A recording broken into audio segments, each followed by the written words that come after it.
Please recognize. Thank you. I rise disappointed that the President of the United States is attempting to short-circuit the legislative process and force Congress into an impulsive decision by vowing to veto this short-term extension before us now that would permit us to legislate responsibly. It's beyond me how the chief executive of this country, who truly wants an effective FISA reform, who truly cares about enacting sound legislation to protect Americans' lives and liberty, who truly respects the prerogatives of Congress in shaping that legislation, could seriously threaten us with the prospect of vetoing this legislation. It's especially disturbing to think that he might refuse to accept a brief extension of his own surveillance program in order to ramrod a decision his way on telecom immunity before we can know what it is we're giving immunity to. I'm also disappointed that some of my friends, members of the minority, who I've always considered to be responsible legislators, have spoken today in support of the President's attempt to once again bludgeon us into rushing to enact sweeping new wiretapping powers for the executive branch without giving the legislative branch the time to ensure that the way it is done holds true to our most cherished American values.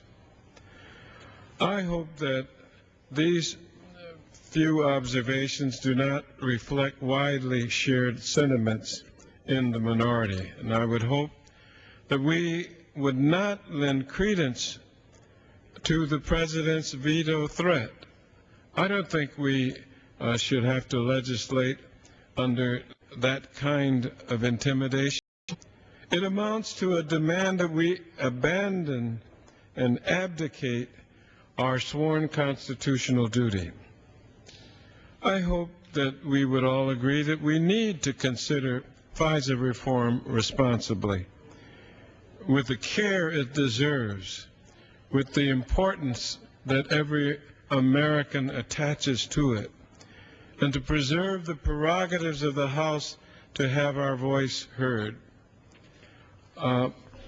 This demand that we act irresponsibly reflects no credit upon the process.